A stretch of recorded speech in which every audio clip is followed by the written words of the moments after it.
SLBC సొరంగంలో మృతదేహాలు లభించాయన్న వార్తలపై నాగర్ కర్నూలు జిల్లా collector Santosh స్పందించారు. టన్నెల్లో మృతదేహాలు లభించాయని జరుగుతున్న ప్రచారంలో వాస్తవం లేదని ఆయన తెలిపారు.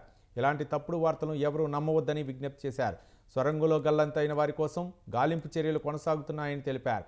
ఏదైనా సమాచారం ఉంటే తాము వెల్లడిస్తామని తెలిపారు. అసత్య ప్రచారాలు నమ్మవద్దని చెప్పారు.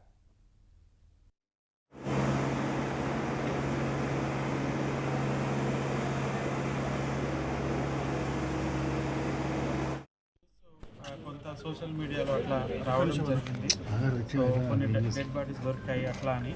సో రెస్క్యూ ఆపరేషన్ ఇంకా కంటిన్యూ అవుతుంది. సో వాట్ ఎవర్ న్యూస్ అది వచ్చిందో అది ఫేక్ న్యూస్. సో ఆ న్యూస్ను నమ్మొద్దు.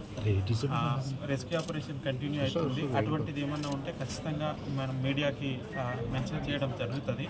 అండ్ ఫర్దర్గా కూడా మీడియాకి రిక్వెస్ట్ ఏంటిదంటే our DPRO team is there, we are available.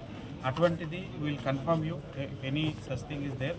So కాబట్టి అది కన్ఫర్మ్ చేసుకోకుండా ఇటువంటి న్యూస్లు మనం స్ప్రెడ్ చేస్తే కొంత ప్యానిక్ క్రియేట్ అవుతుంది. కాబట్టి అటువంటి ఏమి వితౌట్ కన్ఫర్మేషన్ చేయొద్దని మీడియాని కూడా రిక్వెస్ట్ చేస్తాం. లొకేషన్స్లో ఐడెంటిఫికేషన్ చేసిందని చెప్పేసి జీపీఆర్ మనము ఎన్జీఆర్ఐ నుంచి ట్రై చేస్తున్నాము. వాళ్ళ ఫైండింగ్స్ ప్రకారము మనం రెస్క్యూ కంటిన్యూ చేస్తున్నాము.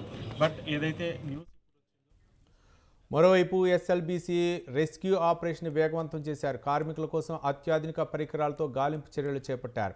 ఆక్వా ఐ జీపీఆర్ పరికరంతో స్కానింగ్ చేశారు.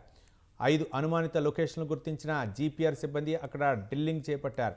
టన్నెల్ రెస్క్యూ ఆపరేషన్ పనులు సింగరేణి సీఎండీ బలరాం పరిశీలించారు. ఎస్ఎల్బీసీ టన్నెల్లో చిక్కున్న వారి సమాచారం రావాలంటే మరో 2 రోజుల సమయం పడుతుందని తెలిపారు. క్లియర్ చేయడానికి సార్ లోగో సార్ లోగో వారం రోజులు పట్టగలుగుతుంది. వాళ్ళ లోగో తీసుకో. ఇక్కడ 6 కిలోమీటర్ దగ్గర మనము బోర్ మిషన్ అక్కడ అది విడిపోయి అక్కడ హండల్గా మారేది. ఇక్కడ నుంచి ముందు వెళ్ళడం కష్టం ఉంది. కాకపోతే మన రెస్క్యూ పర్సనల్స్ కానీ ఎన్డీఆర్ఎఫ్ వాళ్ళు దానికంటే ముందు వెళ్ళగలుగుతున్నారు. అండ్ కొన్ని చోట్ల అయితే మనము టన్నెల్ బోర్ వేసిన 9.2 మీటర్ కదా, 9.2 మీటర్. అది కొన్ని చోట్ల డయా అంటే దాంట్లో 30 ఫీట్ విడ్త్ అండ్ లెంత్ అంత ఉంది.